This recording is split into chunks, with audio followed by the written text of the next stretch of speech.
Governor Godwin Emefiele, while unveiling the Apex Bank's economic agenda, said the drop in the value of naira to the dollar has weakened the capitals of banks. Now, the depreciation of the naira between 2004 when the last banking sector recapitalization took place, and now has cut the value of the capital of each deposit money banks by about $175 million. The recapitalization of the banking sector, which was done in 2005, required the banks to raise their capital base from 2 billion to 25 billion. As at the time, the value of a dollar to the naira was about 100 naira. Based on the number of deposit money banks in the country, which stands at 20, the total value of the capital base of $3.5 billion have been lost. CBN Governor said during the unveiling of his agenda for the next 5 years that recapitalization of banks have become imperative as their current capital could no longer finance large transactions. In the area of macroeconomic stability, the governor said the Apex Bank intends to leverage on monetary policy tools in supporting a low inflation environment while seeking to maintain stability in exchange rates. In achieving exchange rate stability, Emefiele said the Apex Bank would continue to operate a managed float exchange rate regime in order to reduce the impact which continuous volatility in the exchange rate could have on the economy. In the area of financial inclusion, Emefiele said over the next 5 years, through initiatives and policy measures such as the shared agent network and the payment service banks, intended to broaden access to financial services to individuals in underserved parts of the country. I have with me in the studio Chief Economist, PricewaterhouseCoopers, Andrew Nevins. He's live here. We'll be talking more about this. Thank you, Andrew. Despite the rain, you were able to make it here. I appreciate it. Very happy to be here, Tolo. Thank you. Let's start with recapitalizing banks. That has been what many have been talking about. From 2 billion to 25 billion in 2004, Emefiele is coming to say that with the foreign exchange rate and what stands at this time, they cannot finance large transactions. What do you make of this submission? Well, I don't think PwC has formed a view in the last few days, but I think as a general point, I mean, having fewer, stronger banks probably makes sense for us. One of the things happening globally, of course, is there's so many demands in banks in terms of regulation, AML, KYC, technology. It's not easy for a small bank to satisfy all of those things. And then as the governor said, in terms of doing transactions or being able to loan large amounts of money, if you're a smaller bank, you don't have that option. So while we haven't studied it in depth, it does make sense. I mean, I think that the CBN would take this in a measured pace because, of course, you can't tell a bank you need to recapitalize in the next quarter or even in the next year. It takes some time for banks to decide how to adapt to it. Some banks may raise more capital. We saw a lot of that the last time in this country.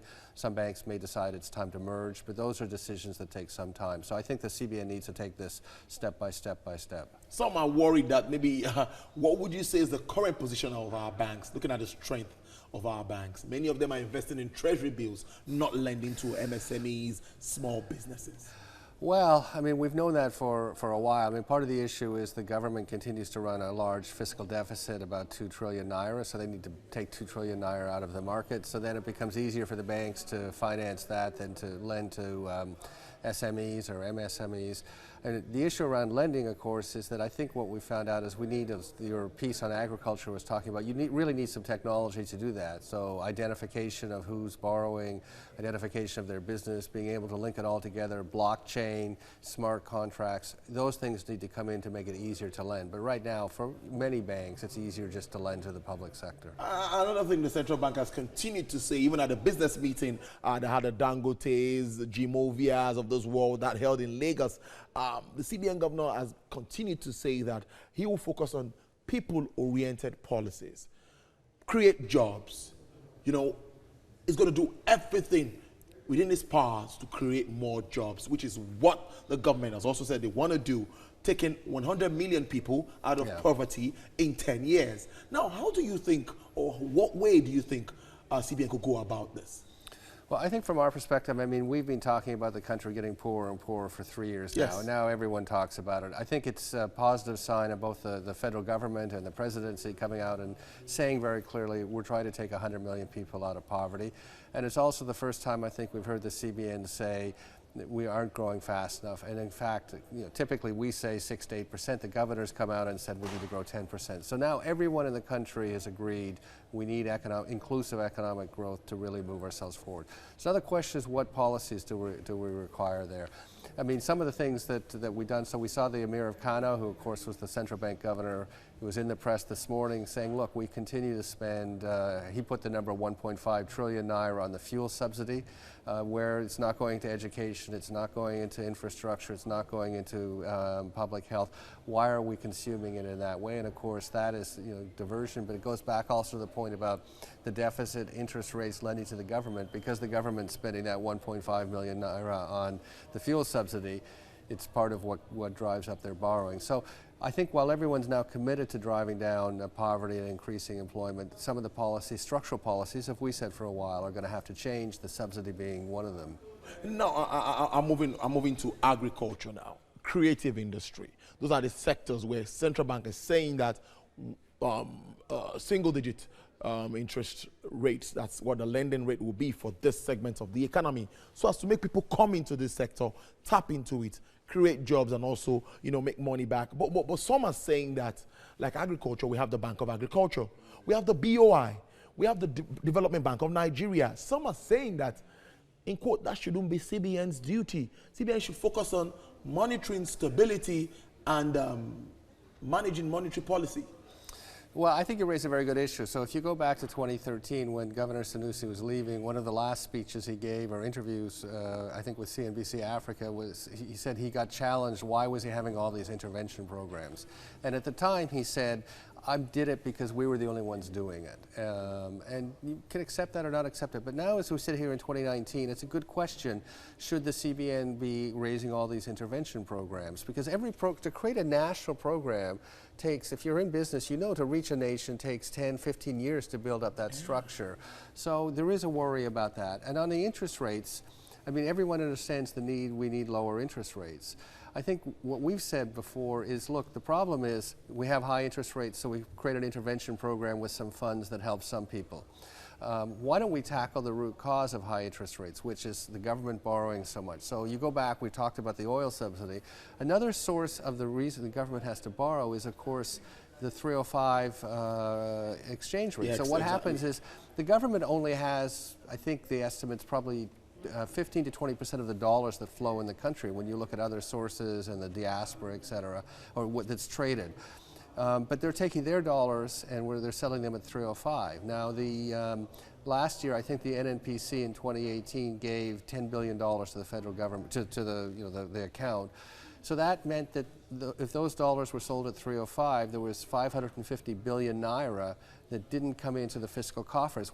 So then you have states like Sokoto. We were hearing about Sokoto in your agricultural piece, can't pay their workers because their dollars were sold at 305. The federal government has to borrow more because their dollars were sold at 305. So if you take the fuel subsidy and the 305 rate together, the question we would have is, if you eliminated those two things, how much would interest rates come down, and would that go a long way to actually solving the high interest rate problem, rather than creating another intervention program where one group of people get lower interest rates than another group of people? One other move to try to save the scarce, because I believe it's scarce foreign exchange, is this banning or not making available, because the CBN has said they should use the word ban, not making available Forex for the imports of 43 items. It was about 41. I think 2 more have been added now. And the central bank even came out harder, saying that there's a presidential order now that they say smugglers of some of these products will be blacklisted. So, looking at all of this, many are saying the CBN is really going that way of creating more jobs and making more people, empowering more people. How does that come to you? Well, I think that one of the things we've started to say in the last 6 months is 65% of the economy in Nigeria is in the informal sector. So that's better than not having an economy, but it's not as good as having people come into the formal sector. So why are people not coming into the formal sector? Well, one reason they're coming in is because the cost and the complexity of the formal sector is so high. So every time we put on, Nigerians are very inventive people. So when we banned rice imports, rice comes in through the Benin border, right? again, so these edicts that come on, in our view, in many ways are counterproductive. The question was, why are we importing rice from Thailand? Well, we're importing rice because our own costs of production are a bit too high. How do we bring that down? Well, we have better infrastructure, better roads, supply chain, better supply chain for rice. So I think what we would be saying is, in something like this, rather than having more rules that are unenforceable, let's have more focus on the fundamental reasons why the economy is the way it is. Because each time we're trying to address it with a new edict or a new intervention program, it has not been successful for Nigeria. Let's look at some other concerns raised. Fragile GDP, we know of that. Gross domestic product seems to be on the kind of snail movement. Recovery from recession, not impacting on the economy. We've talked about low credit, and also the big one, the trade war, US-China. And even US-Mexico. It's everywhere. The effect, we're feeling it. It's biting. It's coming back one way or the other. Let's look at all of this and how it impacts on Africa's largest, most populous economy. Well, we've said for quite a while that Africa cannot, and Nigeria cannot depend on benign economic conditions outside. So we had quite benign conditions in 2017 and 2018, reasonable global economic growth, reasonably high oil prices. We didn't make as much progress in terms of diversification as we should, and now we have less benign conditions, and it's just going to make it harder. And there's nothing the outside can do that's going to make it easier for us. So I think we can expect, I was reading that I think JP Morgan just put out that the expected growth rate in the US for this quarter is 1%. So you think of everyone talking how fantastic the Trump economy is, and we're going to come out with a 1% GDP number.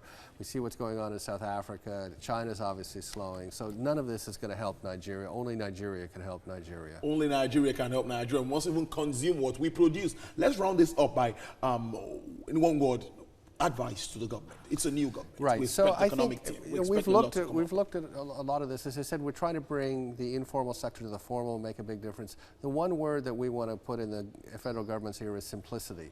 What's happening is it's too much complexity in doing business, too much complexity in how many taxes you pay, how many approvals you need, getting things done in Nigeria. All of it needs to be simplified. So when the government thinks about we have a problem there, we don't think they should immediately think intervention program. I think they should be thinking about how do we simplify things, less complexity, less agencies to deal with, less taxes to deal with, and just let people, Nigerians are very resourceful, just let them get on with it. Andrew, it's always great having you on the show. Thank you so much. Thank you very much.